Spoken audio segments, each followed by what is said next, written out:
a lot of people don't know about this, and this is something that I didn't know about at one point in my life. And when I learned about it, I was horrified, like totally horrified, because I didn't know that I was ruining all of my mix downs by over applying EQ.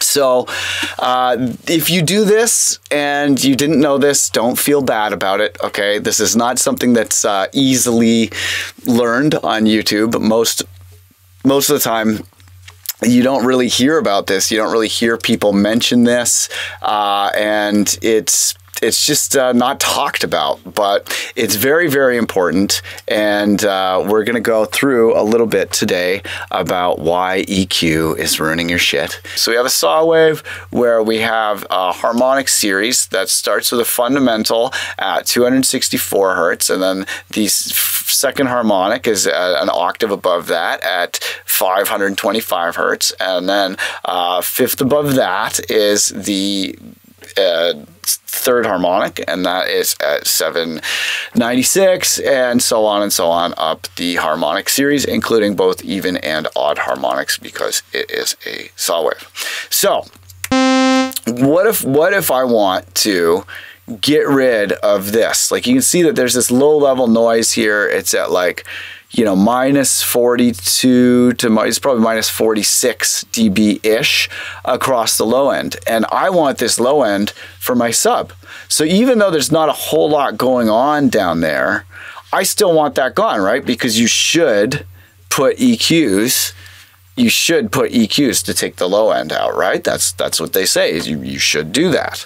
So what I'm going to do now is I'm going to get an EQ. In this case, it's going to be the Ableton EQ here. And I'm going to high pass it, and I'm going to move the high pass up until it's just below the fundamental. So it'll give the fundamental some room so I don't cause any issues around the fundamental, and it'll take this away. That should just be the same, right? It should still look like this, almost a saw wave shape we've started with, right? So I'm even going to put my EQs on oversampling here. So I'm running my EQ nice and high quality, right? So now watch what happens. I'm going to play it, and then I'm going to move this EQ up. What? Okay, look at that waveform. That's not a saw wave at all anymore. And all I've done, I'm not even approaching the fundamental here. My fundamental is at 264. I'm at 130. I'm a full 130 hertz away from the fundamental. And look at that. It's even worse when I near the fundamental. And watch when I turn it off and on, you'll hear it go like, rah, rah.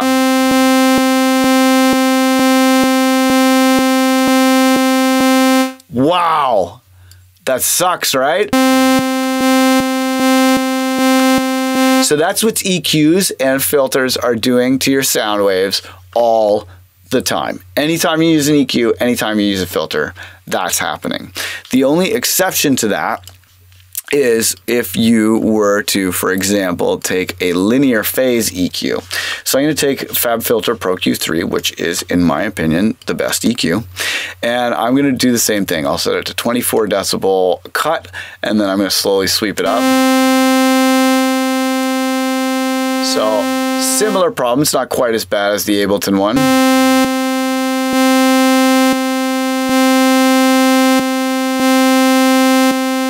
But pretty similar. So you'll notice that there's this like vertical peak happening here, this vertical like transient, I guess. If the waveform was slower, it would be a transient. That's like a spike of voltage that goes from 0 to, you know, to the top of the scope. And that is being moved backwards. Right? So you see how in the Ableton EQ, that spike that was at the beginning of the wave cycle is now in the middle of the wave cycle. And when I use the FabFilter one, it's not quite as far into the middle. Step in my dojo, you. Step in my dojo, you. Step in my